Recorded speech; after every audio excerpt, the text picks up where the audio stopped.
Good evening. My name is Randy McEwen. Hopefully you already knew that. The reason you are getting this video or the link to this video is because probably sometime in the last year or so, you've had the unfortunate,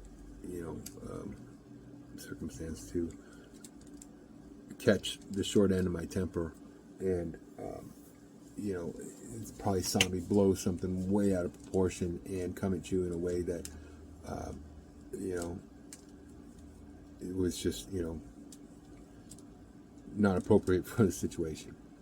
Um, you know,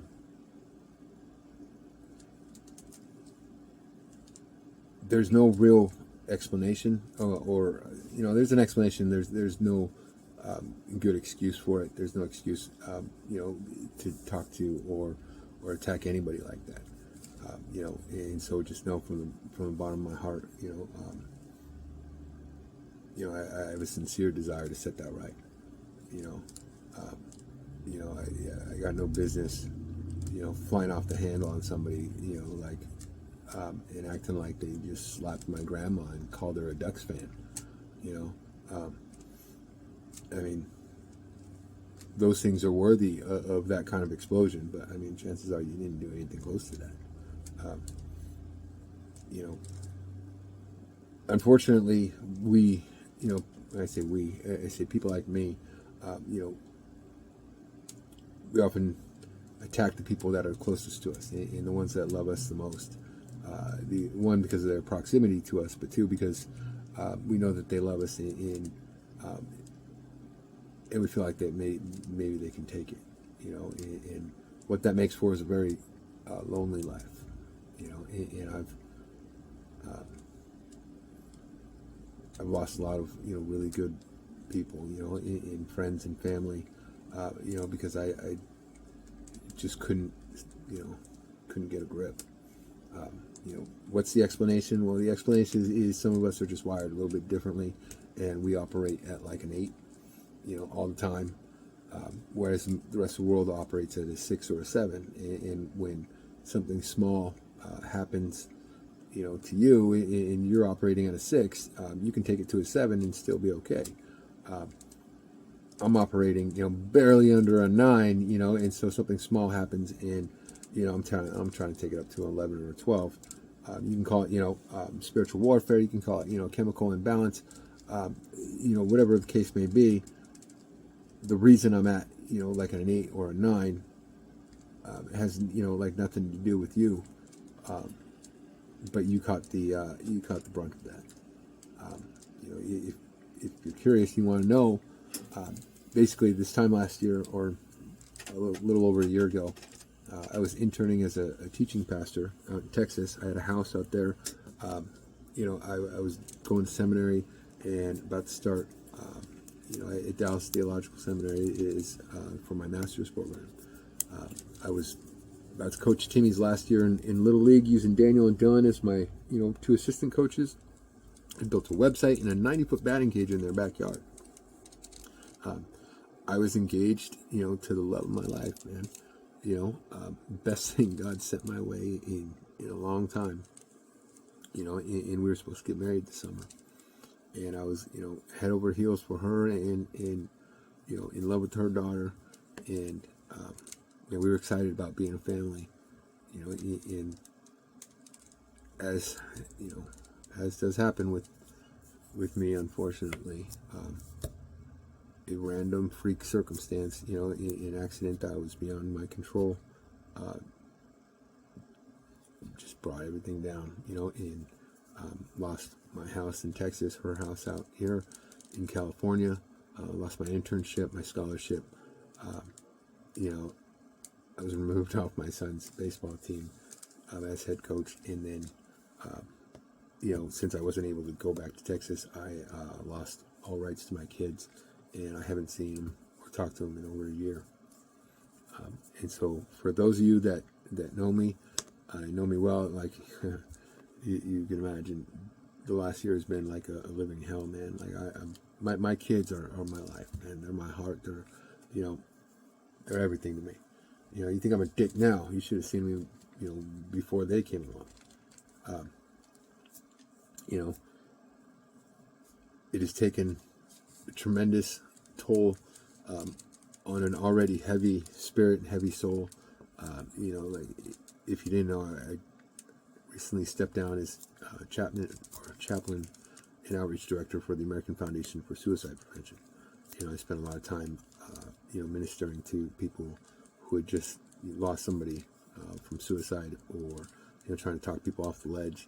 And that is a rotten gig, man. Let me tell you, that is, it is not for the faint of heart. You know, and it took a real serious toll on me, and I wasn't able to walk away, you know, in time, and so there's a combination of a lot of things that are playing a part in this, but none really are an excuse, you know, that hold any water, you know, because the bottom line is you know, nobody deserves to be talked to or treated like that, you know. And if somebody talked to me or treated me like that, you know, like it wouldn't go over well, you know. So for those of you that, man, this is like the third or fourth time I'm apologizing. Man, I'm sorry, you know. I try to teach my boys, and, you know, I tell them, man, a man can never admit he's wrong too many times, you know. And even if you gotta, you know, apologize, you know, 10 times, then do it 10 times, you know. And some people say stupid things, you know, like, oh, if you have to apologize, you know, more than once and it doesn't mean anything, like, you know, no, like, it's the dumbest thing I ever heard. It just means we're stupid, you know, and it takes us a little bit longer, you know, to figure something out. But when you consider the alternative, what's the alternative? You know, is to take something like, you know, like an abusive behavior, and just eventually, you know, continue, you know, doing it, and then not acknowledging that it's wrong, right? And what you're trying to do then is normalize it, and you're trying to make it, you know, like set the bar, you know, by saying, well, you know, I'm just not even going to acknowledge this anymore. That's how women end up in like battered women syndrome, and, you know, like in really toxic, you know, relationships where they're getting the hell beat out of them every night, right? Because at some point in time in the relationship, you know, like a line was crossed, right? And nobody acknowledged that. Nobody, you know, spoke to that, and that became the new normal, right? And then somewhere along the lines, you know, it got taken up here, and then it got taken, you know, and every time, you know, it got taken to another level, and it wasn't addressed, or it was just, you know, blown over. You know, that became the new normal, you know, and it just progresses. You know, that's not the man I want to be. You know, like, I'm not a bully. You know, I don't want to bully people. You know, it's not the kind of man that, you know, I would want my boys to be. And it's not the kind of man that I would want my daughters marrying. You know, it's wrong. You know, like, the bottom line, you know, is people don't have that coming. You know, like, no matter what it is, you know, like, you just can't come at people like that. Do I have a whole lot of control over it when I'm in that place? Like, oh man, you know, like, you know, sometimes I go manic. I just, you know, it's like I'm watching myself in third person, you know, and I'm just screaming at myself, like, stop, like, just, you know, shut up, Randy, you know. I wish I had a better explanation, man. I don't, you know. If I did, you know, I would still be engaged, you know, and I would still have that woman, you know, in that little girl, that meant so much to me. But I couldn't get a grip, you know, and she eventually, you know, just had to walk away, not because she didn't love me, but, you know, because she just couldn't take it anymore, you know, because I had burnt so many bridges that, you know, like she was it. She was, you know, the only one. She was just catching it, like, every day, and every day I'd be in tears, man. I just back, I'm sorry, and I thought I could get it, you know. I thought it was a matter of, like, if I loved her enough, you know, and I really didn't want to do it, then I'd be able to stop, you know, and it costed me, you know, dearly, you know.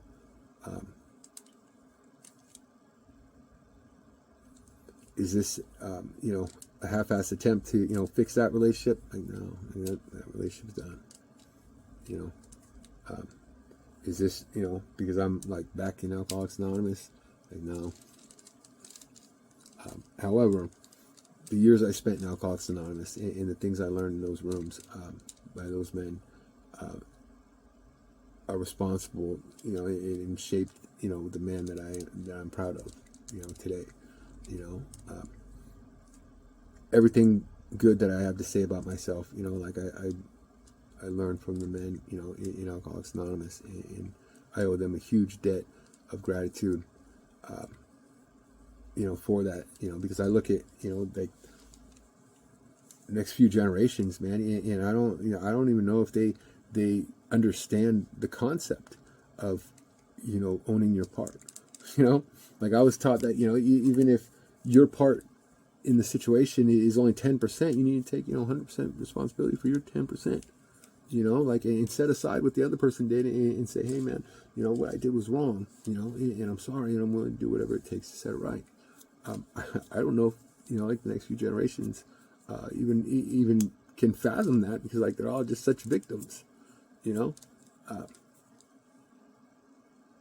I'm not, too big of a man to admit that, at 42, man, I'm still growing up, man. I'm still trying to figure this out. I've learned, some tools along the way that have definitely, helped me, and this is one of them,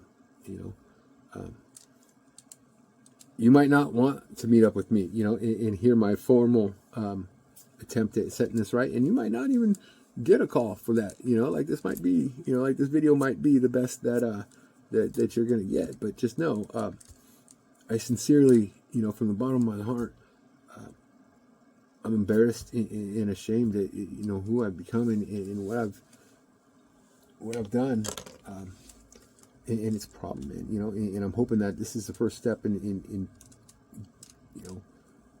getting a handle on that, and I think it's a start, because if you have to admit that you're wrong too many times, man, you're gonna get tired of doing that, man. And something's gonna click, and hopefully something goes off, like, and you're able to curb that a little bit. Obviously I have, a lot of work to do, and all I did was burn all those bridges and sent away my own motivation to get right. But it is what it is. Does this mean that I'm conceding defeat? No. I'm not admitting that you are right and that I was wrong. Right? What I'm saying is that my reaction and my response to our argument, that I was probably right, was wrong. It means I value our relationship more than I value that argument. I value my character more than I value being right. I don't have to be right. I'd rather be happy. And I'm not happy right now. I'm miserable because I just lost the best thing God ever sent my way, because I couldn't get a grip, man. I got nobody to blame but myself. So know that, I sincerely want to, do whatever I can to set this right. This is going to go out to a lot of people, because it's just, who knows. Thank you for grace. Thank you for patience. Thank you for all you that have, that are even still answering my phone calls, after I do this. It says a lot about you. It says a lot about your character. Much love and respect.